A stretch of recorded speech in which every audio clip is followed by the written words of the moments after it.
Hello, hello, hello, Shirley Ross, close to my heart maker, and today is Stamp on Something Monday, and I am going to share with you how I created this card. This was inspired by several makers' creations. Some were cards, some were layouts. It uses this month's Stamp of the Month, Thoughtful Tokens. It has some really amazing stamps, images, including that beautiful rounded film strip with the butterfly. And I have several of them on the block, so you'll need the blocks that coordinate with the stamp images. I'm using the Thinking of You.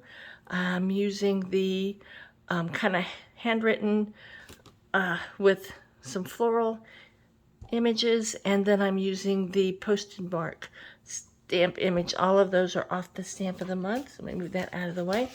All right, I'm using a Close to My Heart card base and envelope. Those come in a pack of 50. They're really great.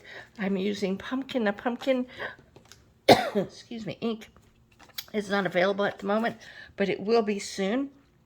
And so the first piece of Pumpkin is going to be 5 1/4 by 4.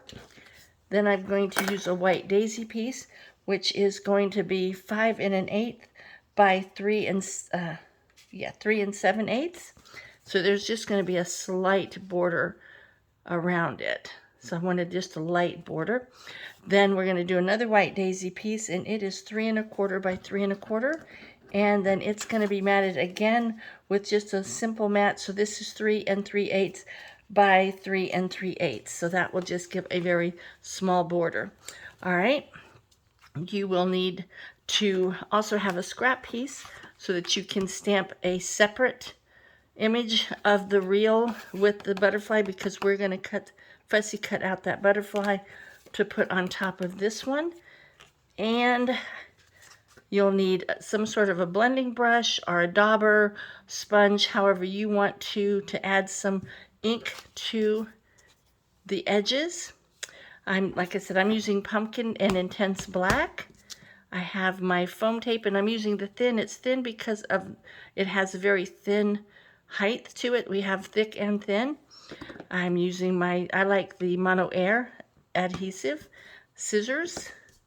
I have some scrap paper, and what I've done is whenever I do one of our card workshops, I just print it off, and then I save that to use as scrap paper. So I'm going to use that as scrap paper for inking. I think that is everything. So the first thing we want to do is I stamped both of these, one of these images on to the sentiment itself, the other one on the scrap piece.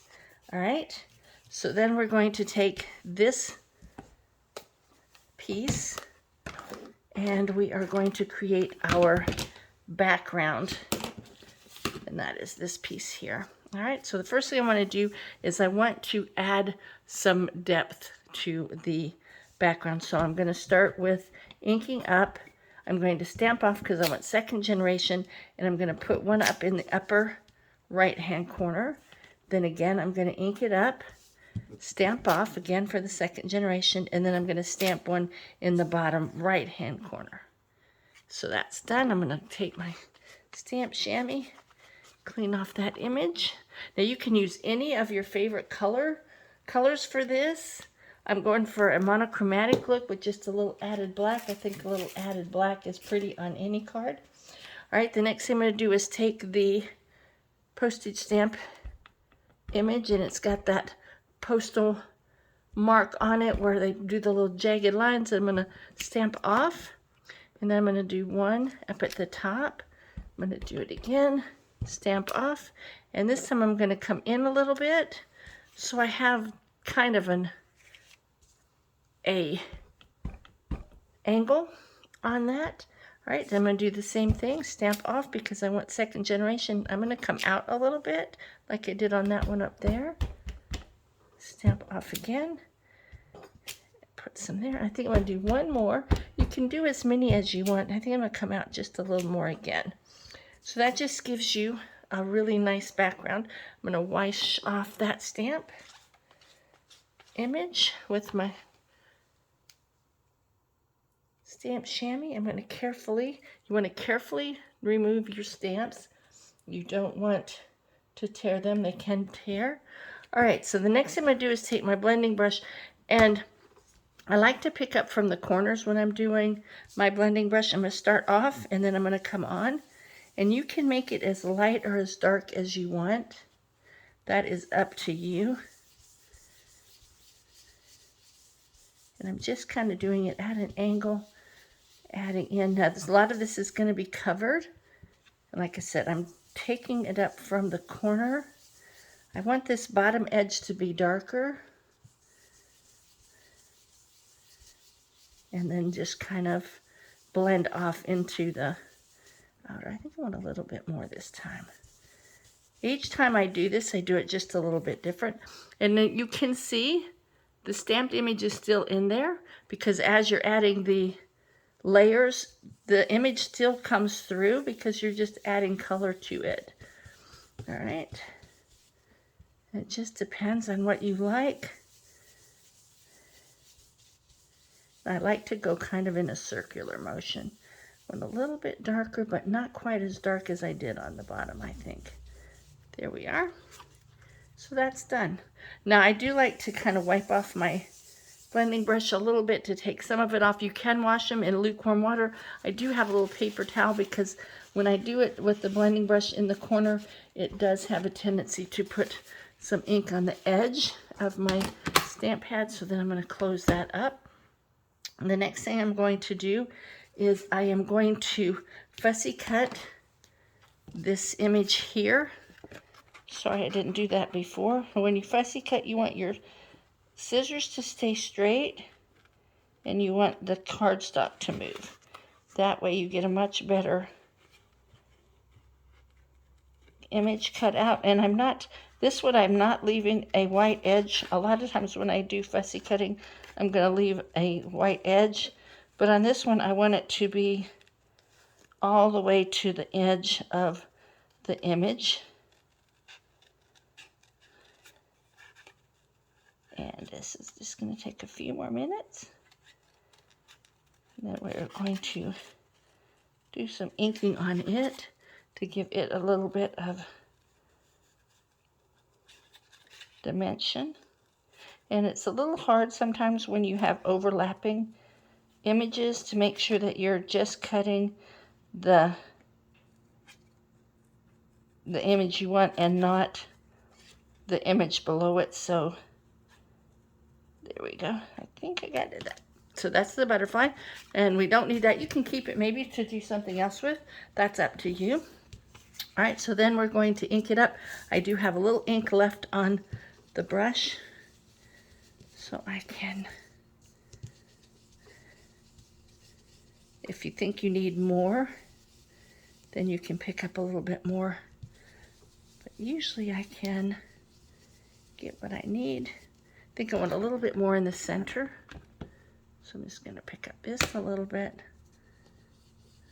There we go. Just a little darker in the center. And then lighter to the outside. There we go. All right, and again, wipe it off a little bit. Put it to the side. Okay, so this is ready, and that's going to go right there.